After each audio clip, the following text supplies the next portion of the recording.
Fim de papo no Brinco de Ouro da Princesa, Guarani 1, São Paulo também 1.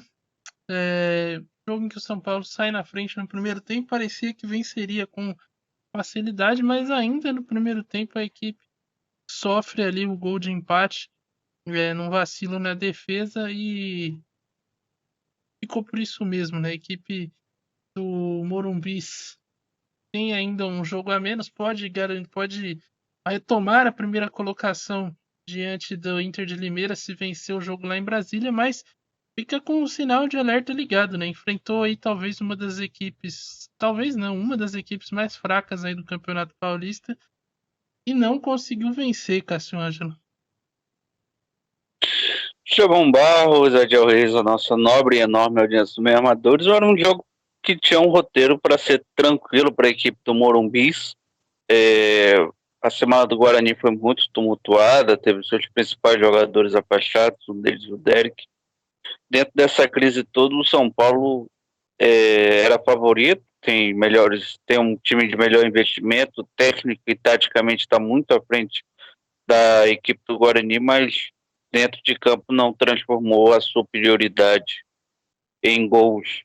Fez até um primeiro tempo muito bom, criou oportunidades, duas delas com Ferreira, acabou desperdiçando, e o próprio Caleri também desperdiçou uma. Teve um pênalti ali na revisão do VAR, ao meu modo de ver, pênalti claro, o VAR analisou, o Caleri bateu a bola de segurança no meio do gol e abriu para cá para São Paulo. Já no finalzinho ali do primeira etapa, a equipe do Guarani empata com o jogador Léo, zagueiro da equipe do Guarani, mostrando aí um sinal de alerta para a equipe do Carpini, uma equipe que expõe muito os seus zagueiros, gosta de fazer essa marcação alta, criando superioridade na zona ofensiva, botando muitos atletas no campo defensivo do seu adversário, fazendo até uma linha de quatro para pressionar a saída de bola.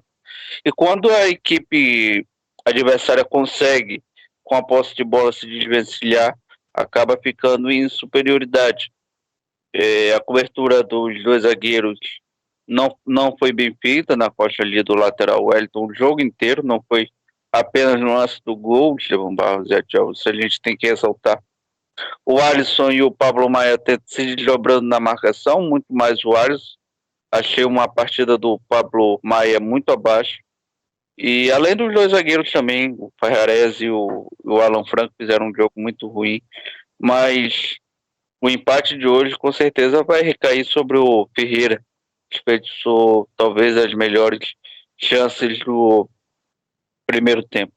Algo de bom para o Carpini é que a equipe consegue criar bastante perigo de gol ao seu adversário, consegue criar muitas oportunidades.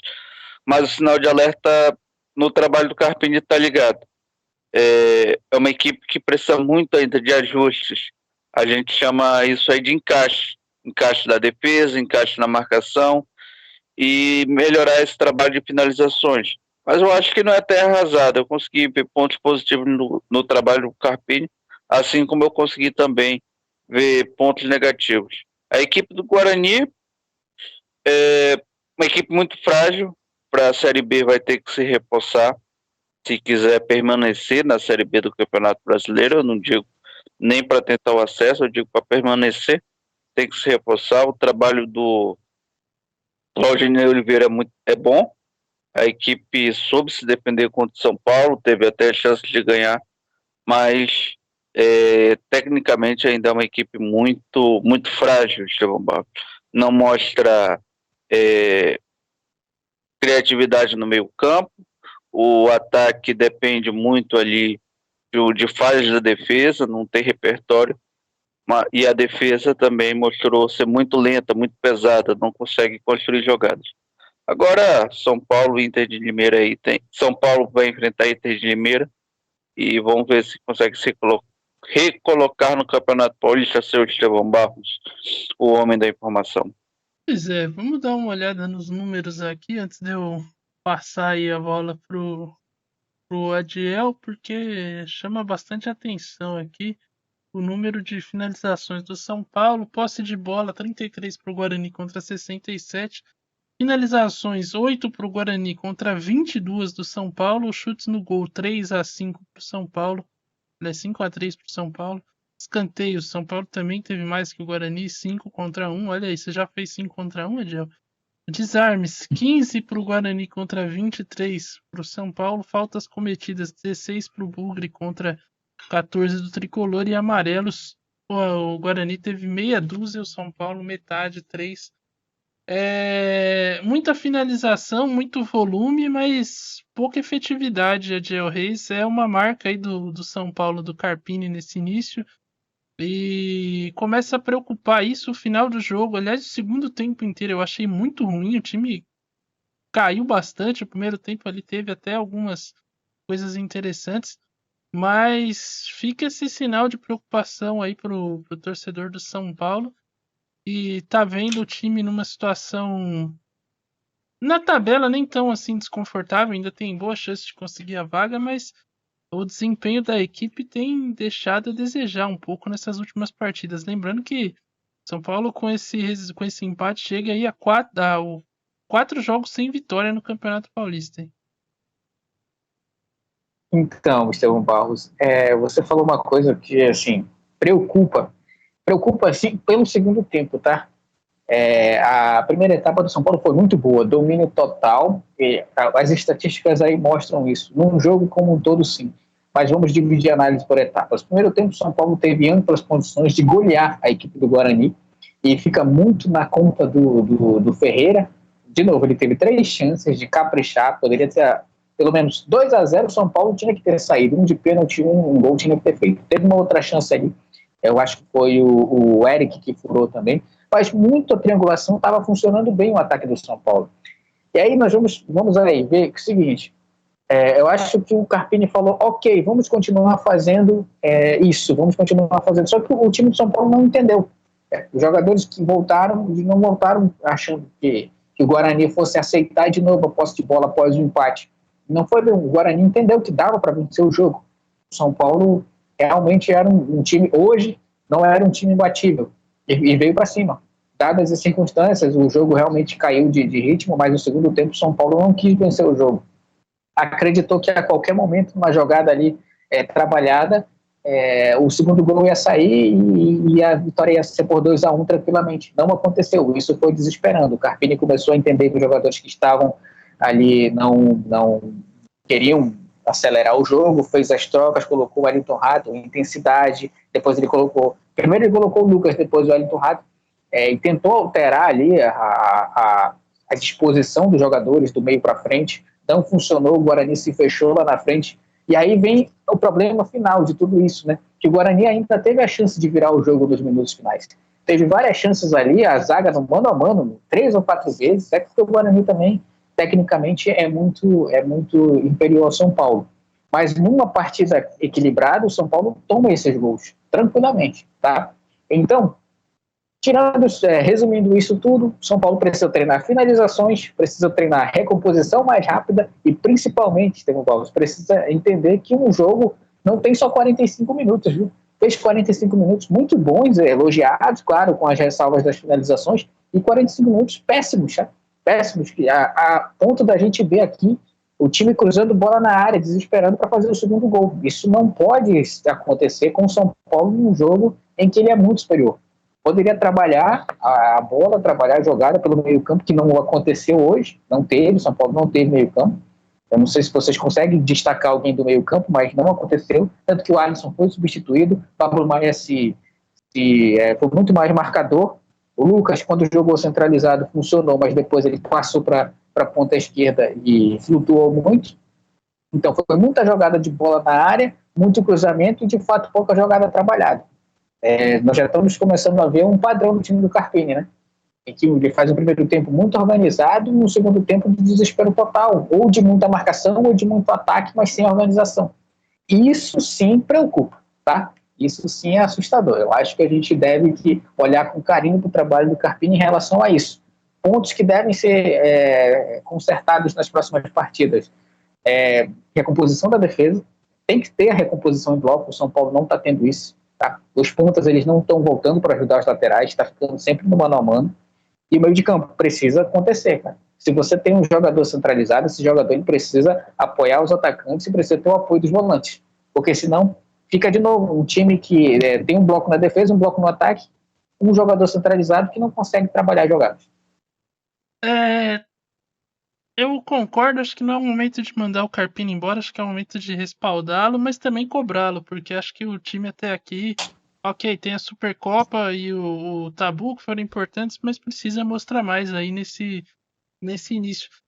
Aproveitando que eu citei esses dois fatores, você acha que de alguma forma Cássio Angelis pode ter deslumbrado um pouco o elenco, que achar que pronto, já resolvemos tudo aqui e, e agora não precisa fazer mais nada, só esperar a Libertadores? Você acha que o fator mental pode estar pesando também? Porque eu tenho notado alguns jogadores muito abaixo, assim, tecnicamente. O Luciano, quando entra também, muito displicente. Também, se bem que ele, enfim, nunca foi um cara também dos mais centrados no jogo, né? Isso me irrita muito.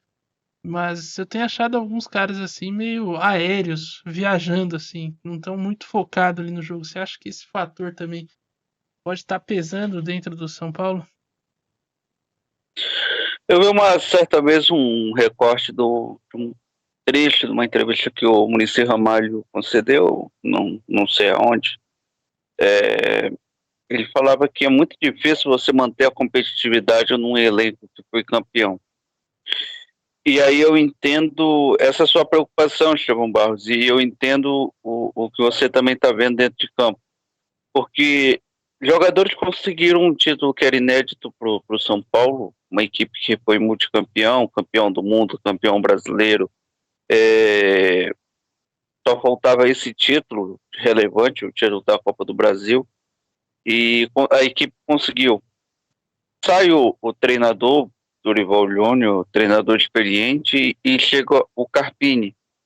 Em teoria, um treinador, em teoria não, em prática, um treinador muito jovem, que talvez não tenha como cobrar esses jogadores que hoje se sentem maior do que o treinador. Que foram campeões da Copa do Brasil, foram campeões agora da Supercopa, enquanto Carpini, seu maior feito foi o acesso com Juventude e levar o Água Santa até a final do Paulista da temporada passada. A Supercopa do Brasil não foi ele que levou o time. O time se classificou com a conquista da Copa do Brasil pelo Dorival Júnior e nos pênaltis. Então, é difícil para o Carpini nesse começo de trabalho cobrar esses jogadores. Mas, com o decorrer do tempo, as cobranças natural da diretoria, da torcida, até dos próprios atletas que são atletas de alto desempenho, eu acho que as coisas devem se aprumar no São Paulo. E começando aí a fase mata-mata do São Paulo, do Campeonato Paulista, acho que o São Paulo volta ao ritmo de competitividade que teve no campeonato da Copa do Brasil do ano passado. Lembrando que no Brasileiro também a equipe já tinha deixado de ser competitiva após a conquista da Copa do Brasil, seu Estevão Barros. É verdade, né? Teve esse grande período aí de marasmo do São Paulo.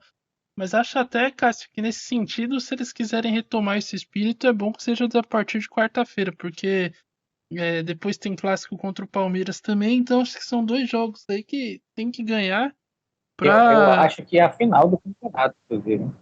Cara, hoje eu não sei, tem Ok. que.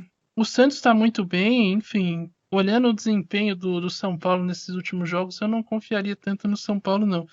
O Palmeiras é provável que chegue pela sua força. A gente já, enfim, cansou de dizer aqui o quanto esse time parece que não vai, mas no final sempre tá lá. Agora o São Paulo é quem precisa encontrar essas respostas aí. E dependendo do regulamento, eles podem até fazer a semifinal pela questão de chaveamento, enfim. Mas veremos o que acontece em decorrer do campeonato. São os próximos 3 jogos do São Paulo contra a Inter de Limeira, Palmeiras e fecha contra o Ituano fora de casa. O único jogo que o São Paulo faz em casa agora é contra o Palmeiras, Inter de Limeira e Ituano fora de casa. Jogo da Inter, inclusive, lá no Mané Garrincha. Antes de eu passar os jogos do Guarani aqui e fechar sobre o São Paulo, Adiel, você acha que tá faltando pro Carpini também ser mais Carpini? Que nesse momento ele tá muito ainda tentando fazer essa transição e talvez ele já possa começar a arriscar e dar um pouco mais da cara dele pro time. O time, Sim, percepção Estevão que eu Barros. tenho, o time às vezes tá nesse. Não caga e não sai da moita, sabe? Não é nem o time do Dorival e também não é o time que o Carpini gostaria de ter ainda. Então, eu acho que ele está sendo cauteloso demais, entendeu? Eu acho que ele está usando o Paulista de laboratório, isso é fato, ok. Mas o São Paulo precisa se classificar e precisa pelo menos chegar às semifinais para ele consolidar o trabalho. Já tem um título, beleza, isso já consolida, ele já poderia começar a inserir a sua filosofia. Mas vamos para o ponto do seguinte aqui, Estevão Barros. Ele já trabalhou no Água Santa e trabalhou no Juventude. Guardadas as proporções, são elencos que queriam comprar a ideia do jogador.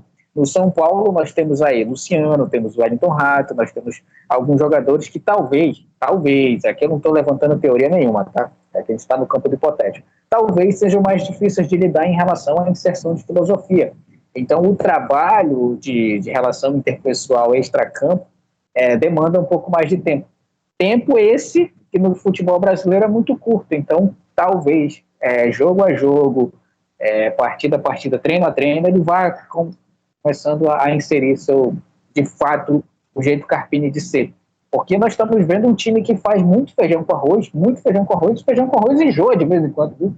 Eu queria ver o Carpini que fez o Água Santa chegar à final aí. Ousado, que se defendia muito bem, mas conseguia ter a posse de bola, que dominou o jogo contra o Bragantino, jogando na Vila Belmiro. Então, assim, eu imagino que uma hora a paciência vai estourar e o Carpini precisa, assim, começar de fato a ser o São Paulo do Carpini ali. Senão, São Paulo, a gente vai querer cobrar, vai sempre ter a referência do Dorival e do Carpini do Água Santa e do Juventude. E esse Carpini do São Paulo é outro, que não está sendo legal. Né? Pois é, acho até que nessa aí o Rames pode ganhar uma oportunidade, já que ele conseguiu o Carpini, conseguiu fazer o Luan Dias jogar bola no Guarani, no Água Santa, né? E aí ele foi pro Santos e o resto é história, né? Foi depois chutado do Santos, tá de volta aí no Água Santa. Pode até ser esse. Tudo depende do que o Rames vai querer também, claro. Né? Mas por que não? Bom, o Guarani enfrenta na próxima rodada o Botafogo, jogo direto aí, confronto direto por essa briga aí do rebaixamento, né?